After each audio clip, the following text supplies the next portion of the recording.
gracias. Llega la hora en punto, que es cuando se conecta la plataforma de internet, donde también vamos a estar transmitiendo.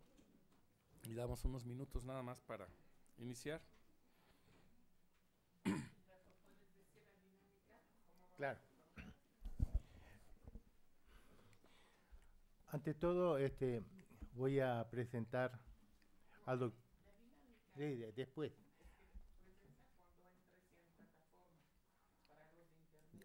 ¿Ya entró en plataforma? 2 minutos. Ah, bueno. Voy a leer, él nos mandó el texto completo de su conferencia, ¿no? Que yo traduje. Para ganar tiempo, lo que les propongo es que yo voy a leer íntegramente la conferencia de él. Después hacemos una pausa para tomar café y lo que va a ser interesante es la discusión y las cosas que ustedes le van a hacer al doctor Rémy Lenoir. Así que para dar más espacio a la discusión y a la participación de ustedes, entonces voy a leer íntegramente, en español, por supuesto, ¿no?, la conferencia del doctor Rémy Lenoir. Entonces después pausa y después discusión general. Y comienzo, ya está la web. Un minutito más. Un minuto, vamos a esperar que estemos conectados porque esto se transmite por web.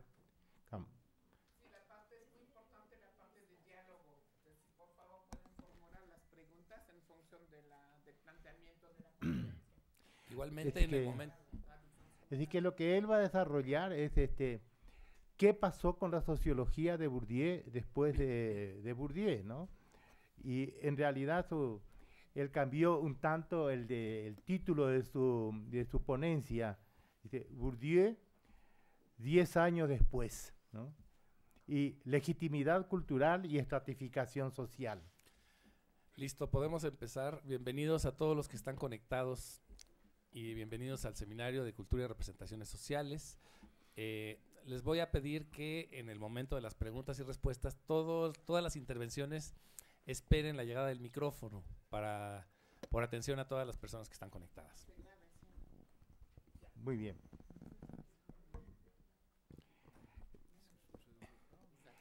Para nuestro seminario es un honor recibir al doctor Rémy Lenoir, sociólogo, que perteneció al círculo realmente íntimo de Bourdieu, pero realmente una relación muy estrecha. Por muchos años él fue colaborador directo de Bourdieu, ha escrito toda una serie, cantidad de artículos en la revista Actes de la Recherche en Sciences Sociales.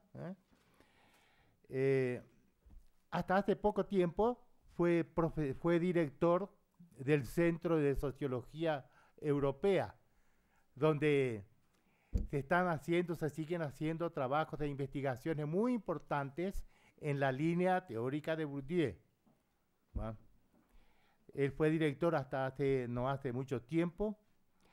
Actualmente es profesor de sociología en la Sorbona Panteón, la vieja Sorbona. Y hace sociología del derecho, lo cual es muy importante, como vamos a ver después por el enfoque que le da a la sociología. Bueno. Sus libros, su opus magnum, su obra realmente más importante, se titula Genealogía de la moral familiar, que fue publicado en París en el año 2003 por editorial Le Seuil. Este libro es muy importante porque viene a completar de alguna manera el trabajo que hizo Bourdieu sobre la escuela como maquinaria de producción. Lo que él añadió es también la familia, así que la dupla escuela-familia es la gran maquinaria de la reproducción social. ¿Estamos? Este libro que está totalmente agotado, es impresionante, se publicó en el 2003 y ya está totalmente agotado, ¿no? Más o menos la idea central, que es muy interesante para todos nosotros, como se titula un artículo reciente de él dice, la familia no es lo que parece. Es decir, que no es un dato natural, no es algo natural, no es la célula de la sociedad, todo ese tipo de cosas, sino que es el resultado de una construcción, y una construcción en la que interviene el Estado y la Iglesia. Por eso el tema central, digamos así, de este libro es que se trata de una investigación genealógica en el sentido de Foucault y de Nietzsche, ¿no? La genealogía de la moral, de Nietzsche y Foucault. Es una investigación genealógica sobre la construcción administrativa, jurídica, económica, científica, religiosa y política de la familia. Así que no es un hecho natural. Por eso es tan interesante, digamos así, su libro. Hay otro libro importante que él ha hecho en colaboración con otros autores que formaban parte del grupo de Bourdieu, como Patrick Champagne, Luis Pinto. Él trabaja directamente, muy estrechamente con Luis Pinto, que es un poco uno de los grandes herederos de la teoría de Bourdieu. Entonces, Dominique Merlier, ¿no? Él publicó un libro que ha sido traducido al español y que es muy útil para los estudiantes y que se llama Iniciación a la práctica sociológica.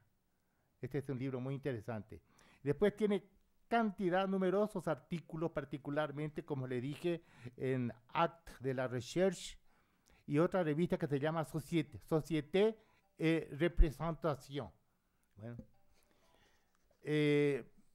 Actualmente, digamos, si sus intereses van hacia el lado, está desarrollando investigaciones en la línea de aquel libro de Bourdieu que se llamaba La nobleza de Estado, la noblesse d'État. Es decir, estudiar sociológicamente en la línea de Bourdieu lo que se llama el campo del poder, va por ahí. Y va a haber una alusión muy importante a esta línea de investigación en el trabajo que voy a leer ahora, ¿no? Así que, bienvenido, doctor Rémy Lenoir. ¿Vale? Entonces voy a proceder a la lectura. Gracias, muchas gracias por la invitación. Non,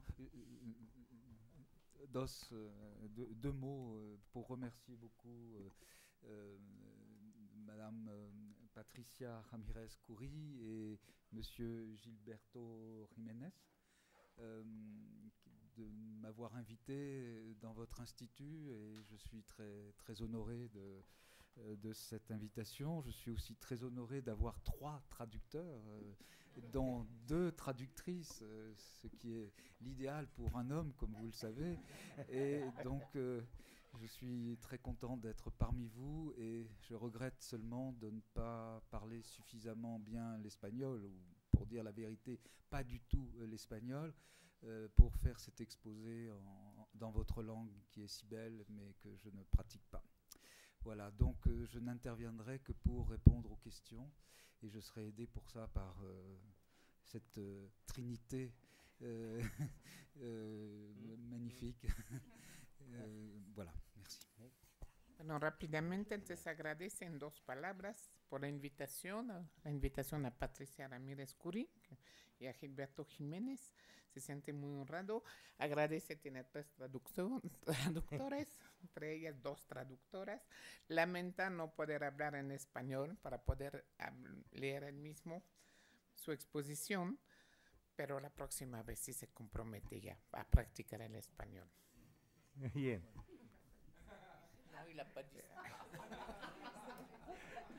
Bueno. Es por cortesía, añadí eso. Pas compris en plus. Muy bien. Entonces, voy a proceder a leer la traducción de la presentación de René Lenoir, usurpando su papel de expositor. Como le dije, la ponencia, él lo volvió a titular así, Bourdieu, 10 años después, legitimidad cultural y estratificación social. Y dice, 10 años después de habernos dejado Bourdieu, se podría decir, como lo señalaba una pancarta enarbolada por un joven durante una manifestación, que nos hace falta. Bourdieu, tú nos haces falta, decían los jóvenes. Pero si bien es cierto que Bourdieu nos hace falta, en cambio no han faltado, después de su muerte, numerosos trabajos consagrados a su persona y a su obra, a sus publicaciones científicas y a sus posicionamientos políticos. No se trata de exponer aquí todas las discusiones y polémicas suscitadas por su obra, tanto en Francia como en Europa. Ello casi equivaldría a presentar la totalidad de la producción sociológica o de interés sociológico en nuestros días, dado que la obra de Bourdieu ocupa ya un lugar central, en relación con el cual no existe hoy en día intelectuales dignos o indignos de este nombre que no se hayan posicionado de algún modo. Además, yo no podría hacerlo, puesto que es imposible conocer todos los trabajos que hacen referencia a Bourdieu después de su muerte.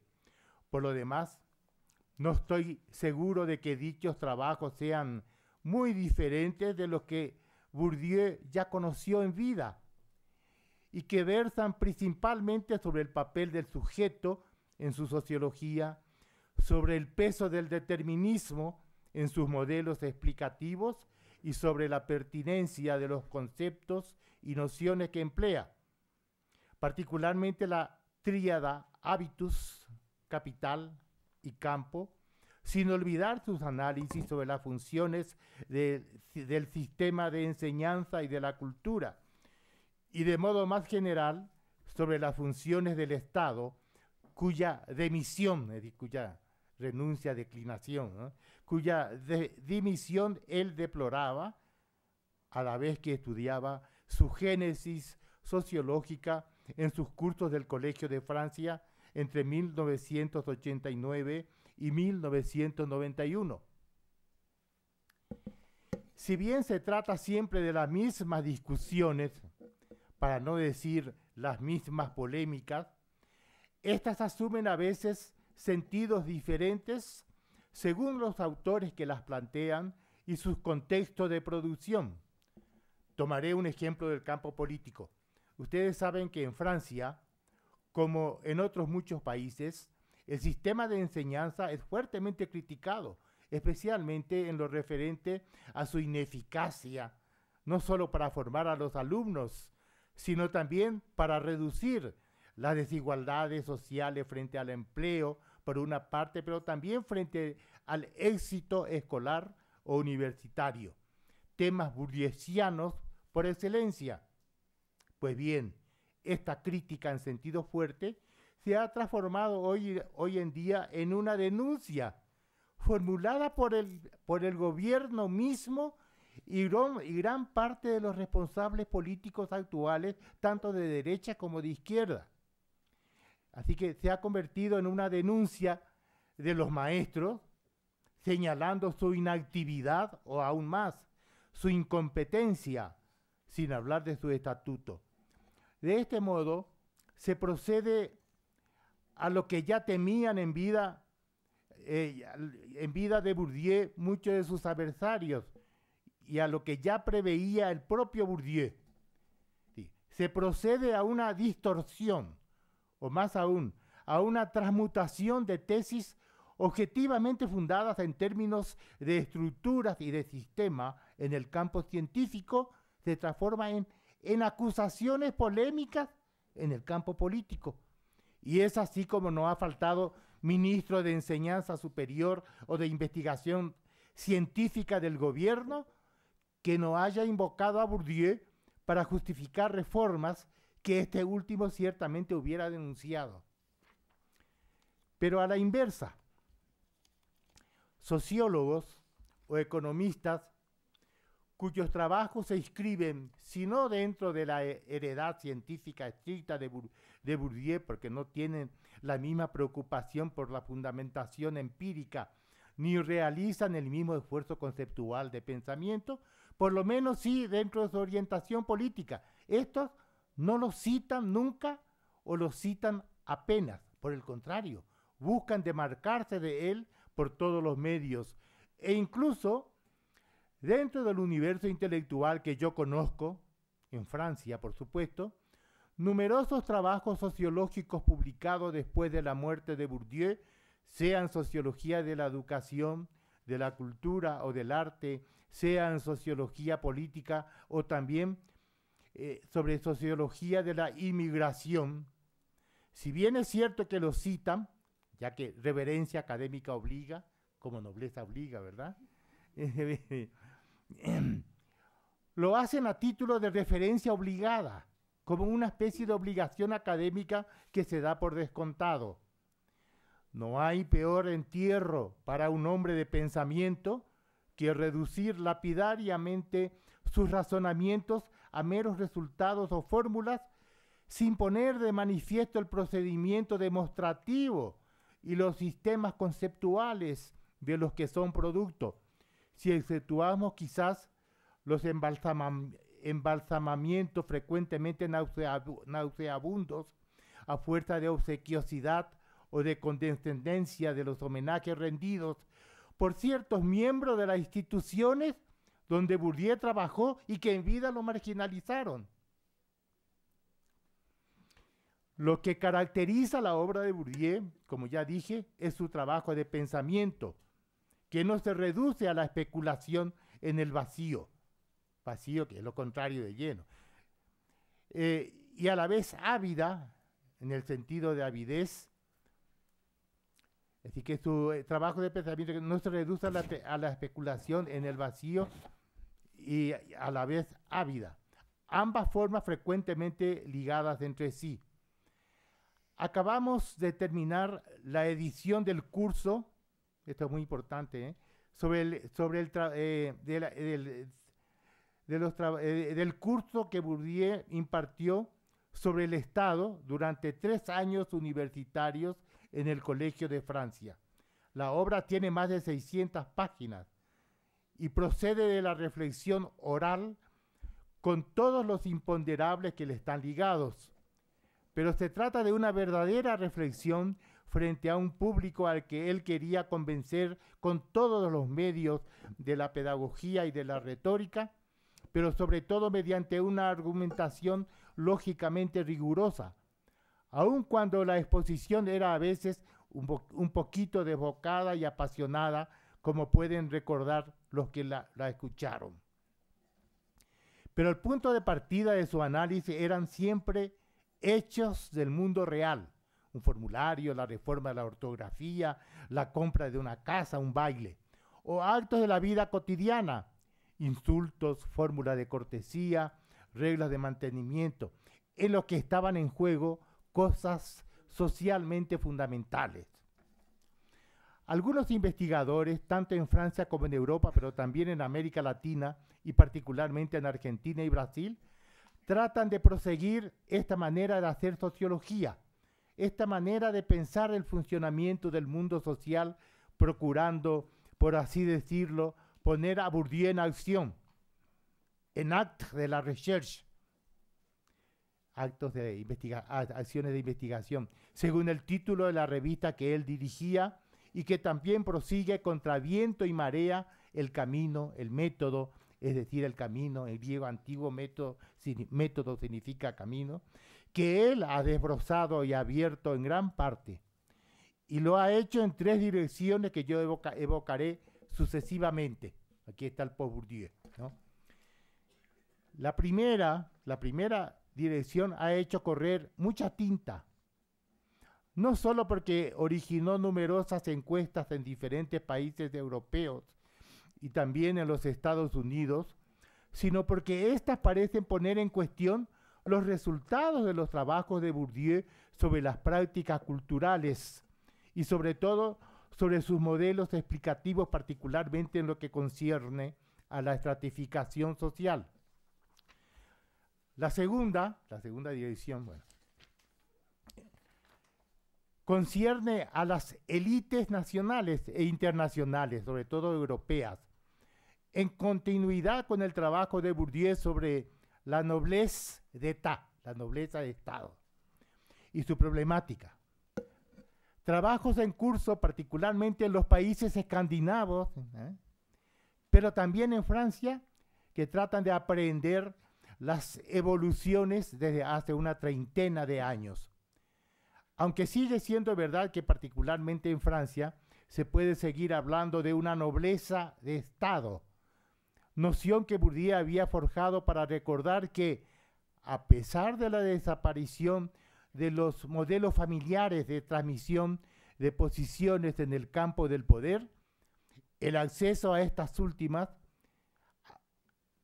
a pesar, pero también gracias al sistema escolar, continuaba siendo reservado a lo que él había llamado desde su primer trabajo sobre Francia, coescrito con Jean-Claude Passeron, Les Héritiers, los herederos.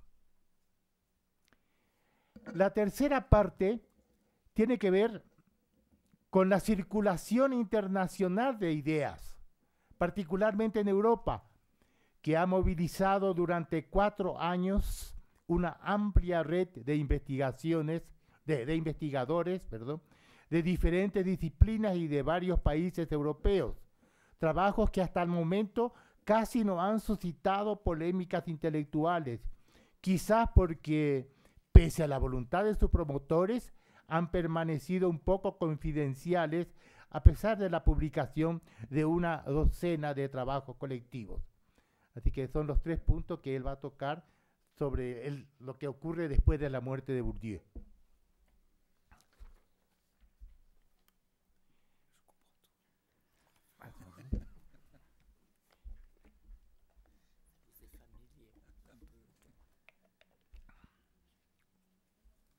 Entonces, la primera parte, todas las discusiones actuales sobre legitimidad cultural y estratificación social, ¿no?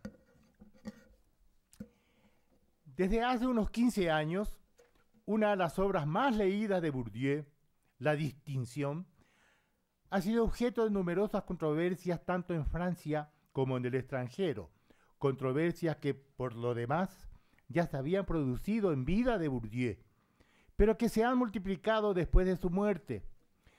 Todas esas controversias conciernen aparentemente al valor distintivo de las prácticas culturales y a la pertinencia del principio de jerarquización cultural en una sociedad estratificada como es Francia.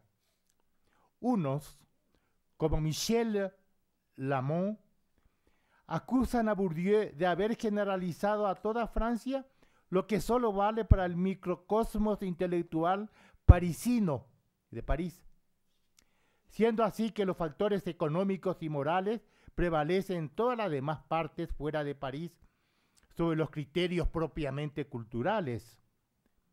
Otros ponen en cuestión la homología que Bourdieu establece entre espacios de estilos de vida y el espacio social estructurado según el volumen, la proporción y la antigüedad de adquisición de 2 especies de capital fundamentales para comprender la estratificación social: el capital económico y el capital cultural.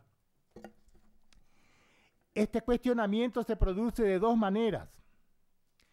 La primera es la de Richard Patterson, para quien la oposición entre highbrow culture, privilegio de una élite educada y refinada, y la de lowbrow culture, debe ser reemplazada por la oposición entre omnívoros, caracterizados por el eclecticismo y la voracidad de sus gustos, así como por la sobreinversión en prácticas culturales, y los unívoros, cuyas prácticas culturales son menos numerosas, menos intensas y menos diversificadas.